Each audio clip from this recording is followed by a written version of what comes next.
what does the current models and the target models look like?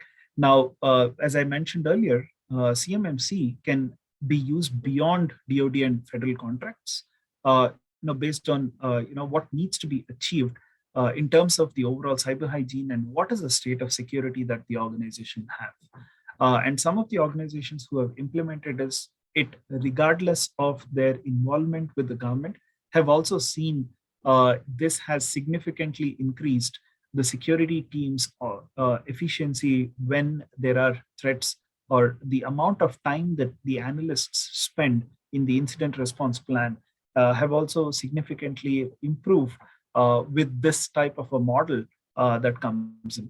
So what we see in the current profile is that some of the challenges and some of the limitations as well is causing kind of an obstacle for adopting to this kind of a certification model.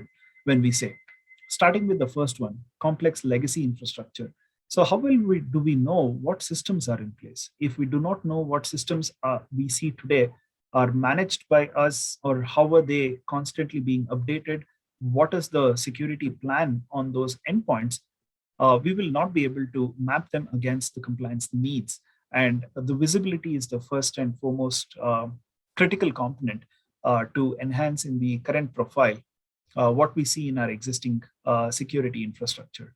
Also, limited security maturity and controls, especially when it comes to the CMMC compliance level.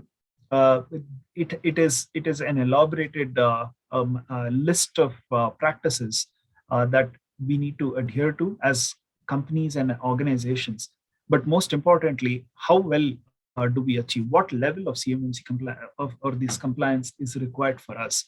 Level one should be sufficient for the FCI contracts, but then as we go beyond into larger projects, larger contract values, it requires that we have a much more robust plans that build in. What is this controlled unclassified information? How does this look like? Can I include my operational technology as part of my unclassified information, even though I'm not directly taking any customer data into my network? But that is again a gray area. Whenever there is any data that is flowing inside the network, and if there is a component that is involved, it falls under the compliance mandates that are required to be adhered by organizations. And also we've seen that it also there is a large landscape out there when it comes to incompatibility and also the legacy technologies which do not have certain security controls, be it basic password changing or something that is already hard coded, cannot be updated or hasn't been updated for years, is also adding to this level of complexity details. What does the target profile look like? First thing is understanding, when you look at your complex infrastructure, understanding what is building out an action plan or a plan of action look like.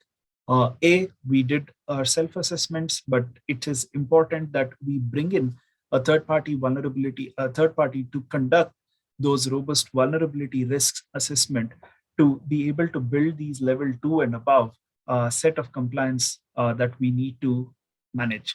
Some of them require a significant amount of time, efforts, if it is done internally within the organization.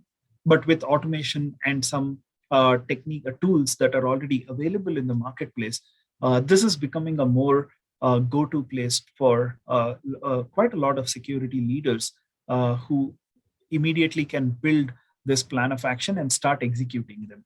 Prioritization is another important aspect. So risk scoring, the maturity scores are all dependent on the type of infrastructure that is available. So how do we submit this scores? What are we validating these scores against?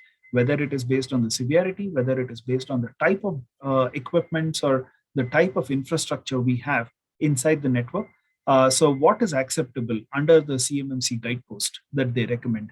And again, involving some of these security assessments will help in identifying an accurate maturity score that can then help us build a fully cyber resilient ecosystem, I would say.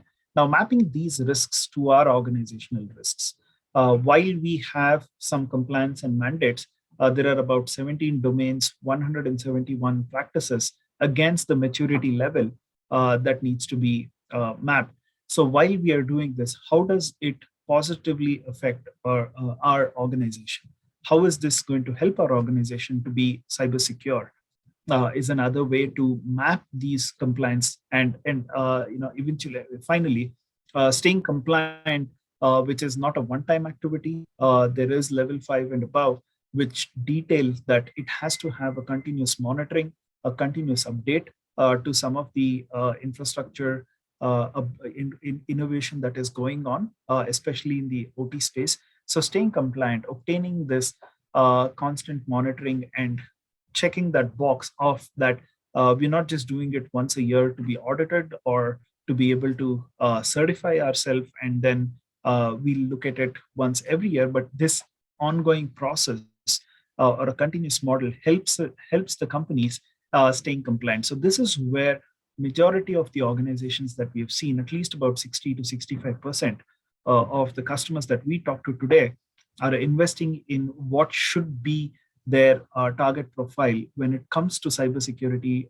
maturity within the organization. Some of them earlier adopters in their overall security journey have seen that this has helped them to build those baseline profiles and build that framework, which then gets easier.